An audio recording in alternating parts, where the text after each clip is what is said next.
Bismillahirrahmanirrahim. Assalamualaikum warahmatullahi wabarakatuh. Dan salam sejahtera. Saya Muhammad Tamin bin Azhari. Nombor metrik 257477. Dan saya dengan ini membentangkan tugasan projek individu BPMM 1013 pengantar pemasaran, iaitu kepada pensyarah saya, iaitu Dr. Nur Khazaina binti Salahuddin. Dan untuk projek idea pemasaran dan produk makanan sejuk buku ini, kita masuk pada pengenalan, iaitu Seri Padi Enterprise adalah sebuah perusahaan kecil dan sederhana yang dimiliki oleh anak kelahiran Jelapang Padi Negara, iaitu dalam negeri Kedah. Dan syarikat ini berdaftar dengan Suruhanjaya Syarikat Malaysia SSM pada April 2019, dan syarikat mempunyai kepakaran dalam menghasilkan karipap sedap sejuk beku. Dan kepakaran kami ialah untuk memastikan semua lapisan masyarakat menikmati produk sejuk beku karipap sedap yang terbaik dengan harga berpatutan di pasaran. Dan kami mengeluarkan karipap sedap dengan 5 perasa ataupun cita rasa, iaitu ikan, ayam, sardin dan ubi. Produk kami mampu bersaing dengan ramai pesaing luar kerana produk kami mempunyai kualiti dan rasa asli karipap yang sebenar. Produk kami mendapat sambutan yang agak baik dari pembeli dan laris di pasaran.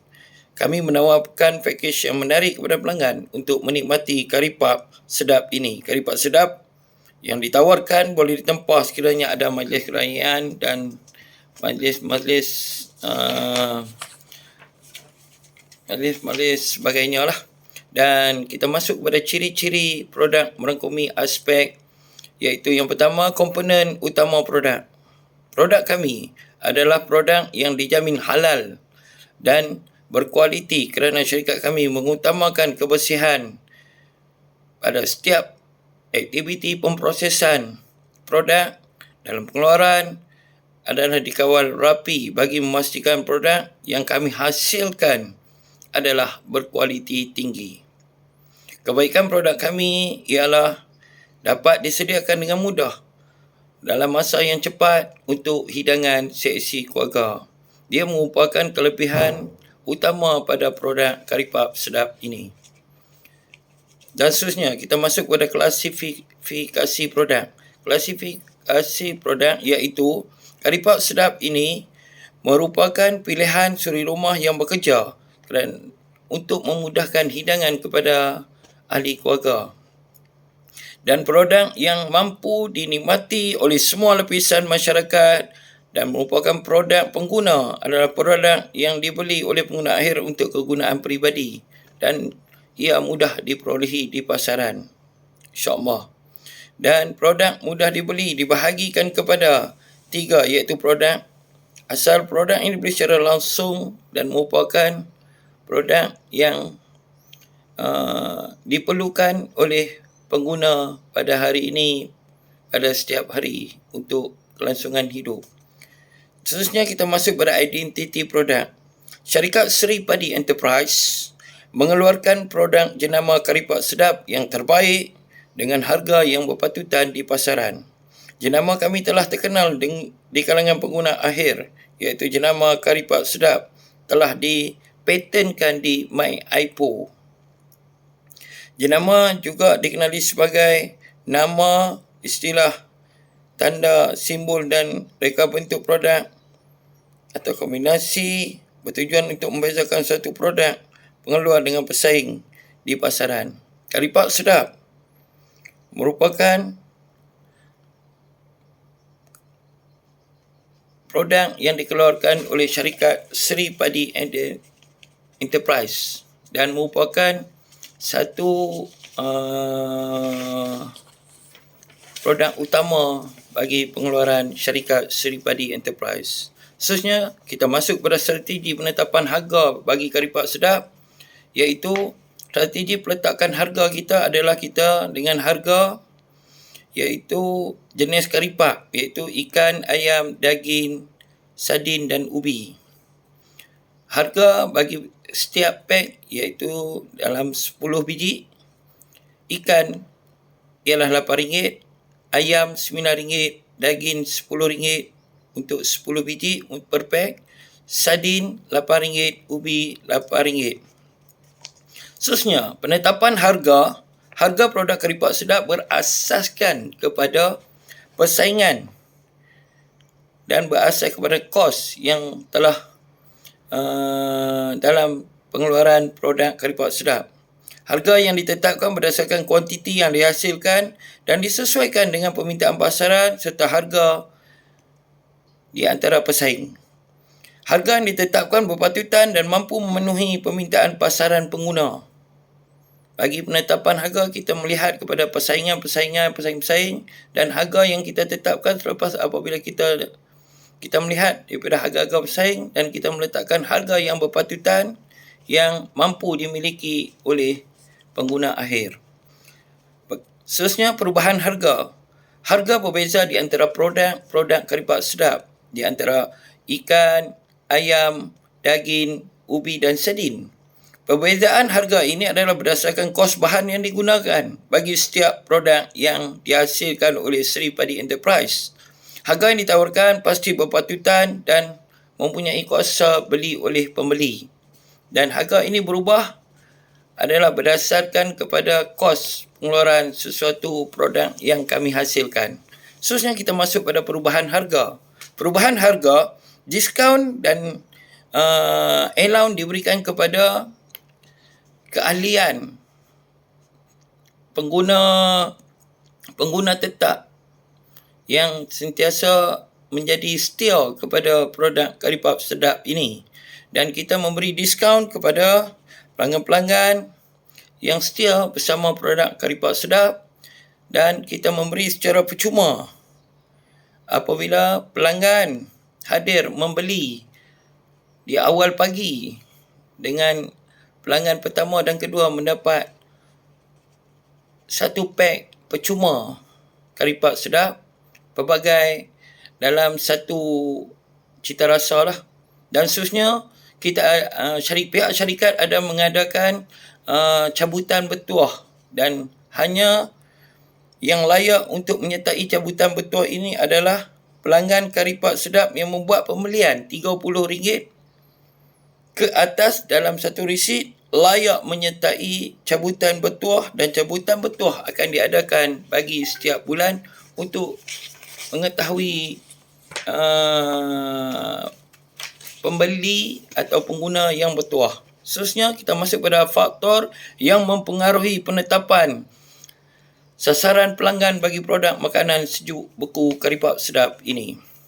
Dari segi demografi, produk kari pak sedap ini dijual dengan harga yang berpatutan, mampu dibeli oleh pelbagai peringkat pendapatan, pelbagai etnik, agama serta digemari oleh pelbagai peringkat umur, sama ada kanak-kanak ataupun yang dewasa. Sasaran pasaran adalah wanita dan lelaki yang bekerja dan produk ini dapat memenuhi cita rasa dan kehendak pengguna pada masa kini. Daripada psikologi, kari pak sedap ini mempunyai pelbagai cita rasa yang memenuhi kehendak pelanggan dan mempercepatkan proses penyediaan hidangan kepada seksi keluarga. Dan pasaran sasaran adalah kepada ibu bapa yang bekerja, yang sibuk dengan bekerja dan anak yang bersekolah serta majlis kerajaan. Produk ini dapat memenuhi cita rasa pengguna pada masa kini dan digemari oleh seksi keluarga yang bekerja. Seterusnya, daripada segi gaya hidup, kari pak sedap ini melalui kaedah pengiklanan melalui platform media sosial iaitu Facebook, Twitter, TikTok dan laman web dan sebagainya lah yang banyak membantu kita dalam menghasilkan pemasaran yang lebih baik bagi kari pak sedap. Dan pengeluaran produk ini juga melalui pengedar iaitu pasaraya, kedai sebaneka dan dropship, koperasi dan sebagainya. Produk ini amat digemari kerana saiz dan cita rasa produk yang memenuhi kehendak keluarga moden pada masa ini. Pembungkusan yang menarik dapat menarik minat pelanggan terhadap produk ini dan seterusnya membahagikan pasaran dengan betul dengan meningkatkan jualan dan kesetiaan pelanggan pada produk Karipmi, iaitu produk Karipap Sedap. Seterusnya kita masuk pada teknik dan strategi campuran promosi yang berkesan untuk memasarkan produk makanan sejuk beku iaitu Karipap Sedap inilah. Dan dari segi pengiklanan, kaedah pengiklanan jualan Karipap Sedap melalui Facebook, Instagram, TikTok, Twitter, dan kita meletakkan banting-banting memudahkan pelanggan-pelanggan mendapat maklumat berkaitan Karipap Sedap ini. Dan pihak syarikat sentiasa mengemas kini status dan promosi Karipap Sedap di media sosial. Pihak syarikat akan mengadakan pemberian 1 pack Karipap Sedap percuma kepada 2 orang pelanggan yang terawal hadir dan membuat pembelian di premis jualan Karipap Sedap lah. Dan promosi jualan. Promosi pelanggan yang mempunyai kad keahlian akan mendapat harga promosi jualan. Dan sebenarnya fokus untuk menarik pelanggan Karipap Sedap menjadi keahlian untuk mendapat harga yang rendah dan promosi yang telah ditetapkan oleh pihak syarikat. Pelanggan yang membuat pembelian RM30 ke atas dalam satu resit layak untuk menyertai cabutan betuah bagi setiap bulan. Dan kita akan adakan cabutan betuah lah. Pengiklanan melalui media sosial telah mendapat sambutan yang agak menggalakkan dan meningkatkan jualan Karipap Sedap. Pihak syarikat memasarkan jualan melalui saluran media sosial dan kaedah pengiklanan dan promosi yang dijalankan oleh pihak syarikat sentiasa mendapat sokongan daripada pelanggan setia produk Karipap Sedap. Dan maklum balas yang diterima daripada pelanggan sentiasa mendapat respon daripada, dan seterusnya pihak syarikat akan membuat tindakan lah berkaitan order dan kita kata penambahbaikan yang diberi oleh pelanggan-pelanggan ataupun komen-komen di media sosial, dan kita akan mengambil tindakan lah untuk menjawab, memberi penjelasan untuk memastikan Karipap Sedap memenuhi cita rasa pengguna. Seterusnya kita masuk pada saluran pengedaran dan strategi pengedaran yang berkesan untuk Karipap Sedap sejuk beku ini. Kita melalui pengedaran kita adakan jualan runcit dan borong stokis syarikat, iaitu jualan di premis syarikat Seri Padi Enterprise terdapat di setiap negeri dalam sebenarnya Malaysia kecuali Sabah dan Sarawak lah. InsyaAllah mungkin ke depan kita akan masuk pada Sabah dan Sarawak. Dan seterusnya stokis di setiap negeri bertanggungjawab memasar dan kan produk Karipap Sedap inilah. Ejen pasaraya, kedai semaneka, kedai runcit dan koperasi. Ejen akan membuat tempahan melalui stokis negeri dan ejen diselia oleh stokis negeri dari segi pengurusan tempahan, stok, masaran, pengiklanan dan sebagainya lah untuk memasarkan, memastikan Karipap Sedap dapat dipasarkan dengan optimum. Seterusnya, pengedaran lebih pantas kepada pengguna melalui stokis negeri dan ejen berdaftar dengan pihak syarikat. Kaedah ini membantu pengedaran dapat dijalankan dengan lebih berkesan untuk memenuhi permintaan pelanggan Karipap Sedap. Seterusnya, konsep distribution melalui stokis dan ejen sangat membantu Seri Padi Enterprise menaikkan nama Karipap Sedap dengan adanya sistem yang mudah untuk mengambil permintaan ejen merupakan strategi pengedaran kepada pengguna akhir. Stokis dan ejen dalam usaha bersama menjana pendapatan dan memastikan pelanggan gembira dan memenuhi kehendak dan cita rasa pelanggan pada masa kini. Dan oleh itu, syarikat Seri Padi Enterprise merupakan syarikat yang memasarkan produk sejuk beku Karipap Sedap pada masa kini. Sekian, terima kasih.